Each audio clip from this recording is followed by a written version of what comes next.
আসসালামু আলাইকুম। আপনারা দেখতে পাচ্ছেন এটা হচ্ছে গৌরীপুর বাজার, এই যে কাঠপুট্টুকু যেটা বলি আর কি আমরা। আজ ফজরের পরপর ফজরের আসলে ধারণা করা হচ্ছে ফজরের আগে বা ফজরের পর আর কি। একুরেট সময়টা জানা হয়নি, তবে আমাদের সাংবাদিক আলমগীর ভাই আছে। আলমগীর ভাই, কখন থেকে এটা শুরু সূত্রপাত হয়েছে এটা শুনছেন?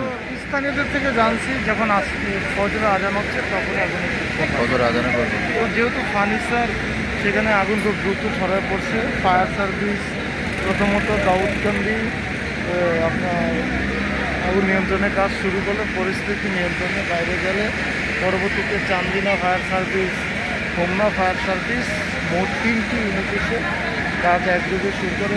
অনেক দোকান পড়েছে, যেহেতু কাঠ আগুন দ্রুত চলে গেছে, এখনও কিন্তু আগুন নিয়ন্ত্রণ পুরো চলো আসলে যে ধোঁয়া বা উৎপত্তি স্থলগুলো রয়েছে সেটা ফায়ার সার্ভিস কাজ করছে। এখন আপনারা যেদূর জানতে পারছেন, অনুরোধ থাকবে যারা আজকে এটা গুমটি নদীর পাশে যেটা কিন্তু পানির উৎসটা পেয়েছে, এই যে শুধু ময়লা দিয়ে আমরা খালগুলো ভরট করি, এক সময় গরিপুর বাজার পূর্বে আমরা চেয়ে থাকবো, কারণ পানির উৎসগুলো আমরা নষ্ট করে ফেলছি। এই যে খালটা কি যে গুরুত্বপূর্ণ গরিপুর বাজারের জন্য, আমরা কিন্তু গরিপুরবাসী সেটা বুঝতে পারছি না। এখনও পুনরায় কিন্তু আবার খালটিকে ভরাটে পায়তারা চলতেছে, ময়লা ফালানো হচ্ছে। সচেতন নাগরিক গরিববাসী সবাই এখন সচেতন হই, এই পানির উৎসগুলোকে রক্ষা করি। ধন্যবাদ, অসংখ্য ধন্যবাদ।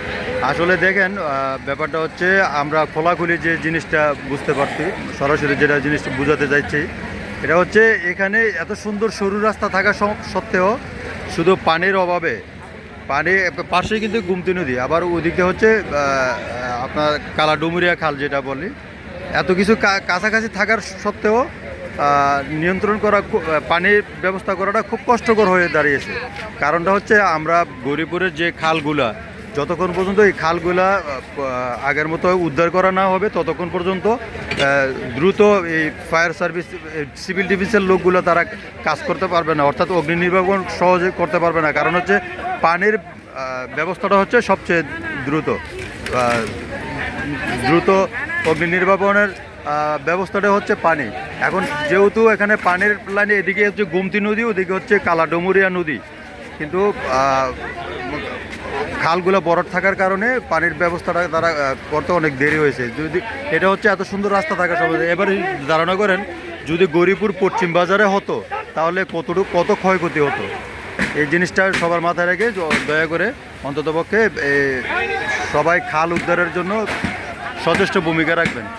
তো এখনও বিভিন্ন জায়গা থেকে ধোঁয়া উঠতেছে, আপনারা দেখতেছেন ফায়ার ডিফেন্সের লোকজন ওরা কাজ করতেছে। তো তাদের কাজের সুবিধার্থে এখানকার যে জনসাধারণ আছে তাদেরকে বলবো আপনারা অন্ততপক্ষে রাস্তাটি পরিষ্কার করার জন্য, রাস্তাটা মানুষজন সরানোর জন্য আপনারা কিছু স্বেচ্ছাসেবী এখানে কাজ করতে হবে। পুলিশ এবং সিভিল ডিফেন্সকে একটু সহযোগিতা করতে হবে। সকালে ভালো থাকবেন, পরবর্তী আপডেট আপনাদেরকে জানানোর জন্য পুনরায় ফিরে আসবো। আসসালামু আলাইকুম।